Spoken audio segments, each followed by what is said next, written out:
Hello and welcome to some more Star Citizen. After the release of 3.0, Chris Roberts posted on Spectrum about the decision to release 3.0 to live when he did, some information on performance, and some other details of hotfixes. There were certainly a few problems with 3.0 when it went to live, and I want to start this by saying they deployed a server update on Christmas Day at 6 AM UTC to fix the problem with pirates constantly quantum disrupting players, as well as encounters not being cleaned up afterwards, which was causing a lot of issues on servers with performance and genuinely impacting people's abilities to travel around the verse. Some issues can be resolved by server hot patches, which this one was, so without any form of client update needed. And this patch, this little hotfix they did on their servers, was much needed for a playable 3.0.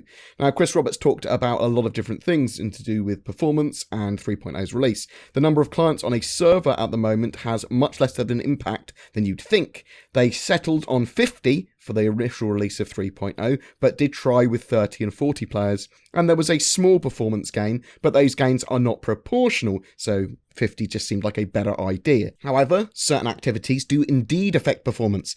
Cargo exploding out of caterpillars and raining down on planets, players quantum jumping around and then being interdicted constantly. It seems to be heavily focused on multiple physical objects having to all be simulated at once, or an overload of physics with large objects and their physics grids. In fact, they had to disable an asteroid mission in 3.0 due to that very problem. They have solutions for all of these issues and more, including moving physics to a batch updating model from an asynchronous one, which will allow them to scale physics much better. Currently, they're only limited to 4 threads for physics, regardless of the cores on the client or server.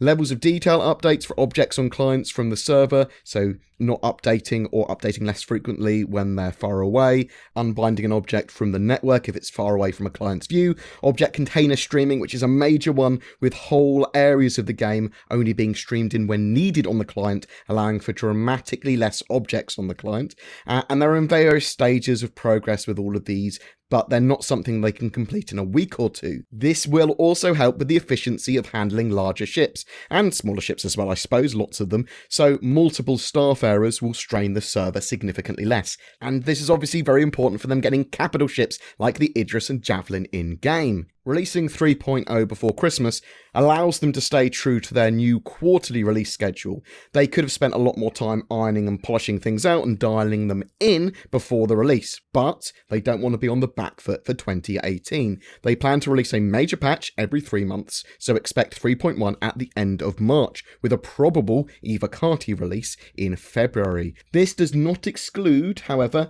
hotfixes and improvements to 3.0, as we saw on Christmas Day. In the meantime, the CIG studios are on their holiday break currently, with normal operations restarting by the 8th of January, hopefully dropping fixes for any big issues with performance and shopping and that sort of thing. So while it may be frustrating that there are performance issues and bugs, 3.0 is a step along the way in Star Citizen's journey, and it's going to get better and better and more polished as they go.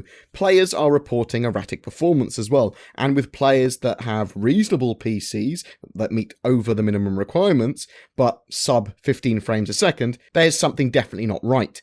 This is possibly due to the game paging out to disk because of low memory, although sometimes they hear about this on machines that have 16 gigs or more of RAM. Now, from personal experience, however, 20 gigs of RAM is normally required because it noms up so much RAM in 3.0 currently. Hopefully this will get a lot more optimized in January, but sending page file on your hard drive on a single SSD should give you a lot more in performance gains. I will link to some guides below that will help a lot with performance. For them, the sheer amount of PC configurations means that it takes time to pinpoint the cause of some issues, but they are investigating all of that stuff. The networking improvements to serialized variables, object culling range-based updates did not make it fully into 3.0. They did, however, try it in 3.0's PTU and collected a lot of data. We should see the first pass implemented for 3.1 in March. The optimizations they're now working on will help both client and server. Just not sending all the data to all the clients will have a significant improvement. In addition, the physics is going to be a massive win for the servers, as they have a huge amount of cores available, and if they can dedicate them more of them them to physics and some other jobs, then that will give them severe improvements. And with batch models, you can scale up to use all the cores in a way that you couldn't in an asynchronous model. The goal is to have a steady 30 FPS on servers, also known as the tick rate. Obviously, clients can have a much higher FPS themselves than that, but they want to get these servers on that 30 tick rate consistently without it collapsing or going down to 2 ticks or something stupid. Their long-term plan is to have better telemetry as well, so they can isolate low-performing clients and figure out why they are below the norm and then get them fixed, optimized, or otherwise improved where possible. They do want Star Citizen running on those high-end rigs at the best possible settings, at the highest resolutions, but they are also going to make it scalable and performing as well as it can on lower-end rigs as well.